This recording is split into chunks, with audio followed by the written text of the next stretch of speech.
अर्धवट राहिलेलं स्वप्न अजूनही घरभर भटकत. तुझ्या हास्याच्या सावल्या अजूनही भिंतीवर उमटतात. गुण्या गोविंदानं नांदणारं घर होतं ते आपलं, पण नियतीच्या एका नजरेनं सगळं काही तुटून गेलं. सगळं काही तुटून गेलं. माझ्या जीवलगांनो, आज तुमच्यासाठी तुमचा रिक्की काहीतरी लिहितोय. माझी विनंती आहे ते सगळं काही तुम्ही ऐकावं. आजचा हा प्रत्येक शब्द माझ्या काळजातून निघालेला आहे. काळजातून निघालेला आहे.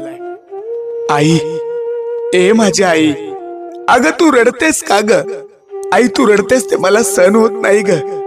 तुझ्या हाताचा घास, तू डोक्यावरून फिरवलेला प्रेमळ मायेचा हात, हे सगळं अजूनही मला जाणवतंय.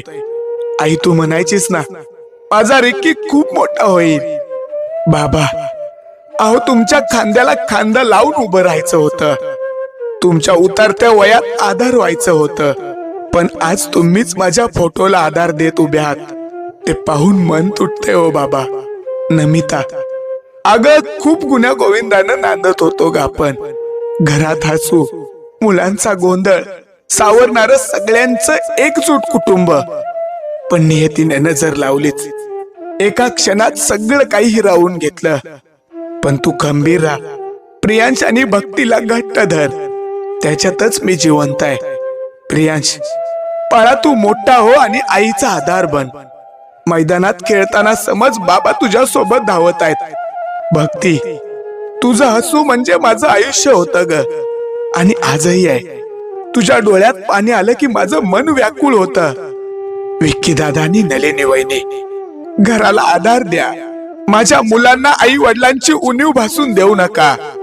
आई आहेच त्यांच्या पाठीशी, पण वडिलांची सावली मात्र आता नाही राहिली. ती सावली बनून तुम्ही दोघे नेहमी उभं राहाल, हीच अपेक्षा आहे आणि खात्री सुद्धा आहे. अक्षर, आदेश, जितू, सन्मित, स्वागत, केवल, मानव आणि सुजित, माझ्या भावंडांनो, अरे नेहमी एकत्र राहा. मी नसल्यामुळे घरात फूट पडून देऊ नका. आदेश, तेजूची काळजी घे रे. जितू, अंकिताला नेहमी हसवत ठेव. आपलं घर पुन्हा तसंच प्रेमाने भरलेलं ठेवा. आरती ताई, अगं आपलं रक्षाबंधनचे दिवस खूप आठवतायत ग. तुझ्या हातची राखी, तुझं औक्षण आणि माझं तुला दिलेलं हसत हसत आश्वासन. ताई, मी कायम तुझ्या पाठीशी असेन ग. त्या आठवणी कायम काळजात कोरलेल्या राहतील. ताई, मी तुला फसवलं. ताई, मी तुला सोडून चाललोय ग. ताई, मी तुला सोडून गेलो ग. लवेश, तू मला भावासारखाच होतास. नमिताचा आधार बन. तिच्या डोळ्यात पाणी येऊ देऊ नकोस. मामा, मामी, काका, मावशी, तुमच्या प्रेमांच्या सावलीत मी वाढलो. ते ऋण घेऊनच निघून गेलो.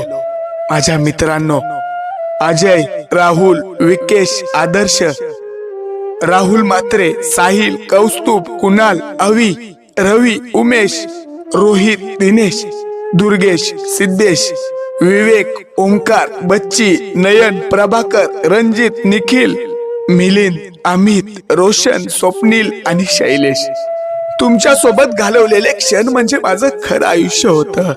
दीपेश, आपली जयविरूची जोडी चहाचा कप हातात घेऊन तासन तास बसायचो आपण. आज तू एकटाच बसतोयस, पण समज मी तुझ्या शेजारीच बसलोय. क्रिकेट, कबड्डी, बैलगाडा शर्यत आणि घोडागाडी शर्यत, माझा जीव त्यामध्ये अजूनही अडकलाय. पालख्या निघाल्या की बँजो वाजवताना मला जे समाधान मिळायचं, ती देवाची सेवा माझ्यासाठी सर्वात मोठी होती. मी फक्त 35 वर्षाचा होतो, पण अजून खूप जगायचं होतं. आई बाबांचा आधार व्हायचं होतं. मुलांना मोठं करायचं होतं. पण नियती समोर आपण हरलो. माझ्यासाठी रडा, पण तुटू नका. एकमेकांना घट्ट धरून ठेवा. घरातलं प्रेम जिवंत ठेवा. मी दूर गेलो आहे खरं, पण तुमच्या आठवणीत कायम जिवंत आहे. मी दिसेनासा झालो, पण हरवलेलो नाही. तुमच्या प्रेमातच माझं खरं अस्तित्व. असं काही अश्रूंमध्ये मला अडकवू नका. हसण्यात जपा मला. आकाशात एखादा तारा जसा चमकत असेल, तर समजा तुमचा रिक्की अजूनही तुमच्यावर लक्ष ठेवत असेल. सगळ्यांनी काळजी घ्या. इथे देवाघरी मला तुमच्या सगळ्यांची खूप आठवण येते. तुमचा लाडका रिक्की.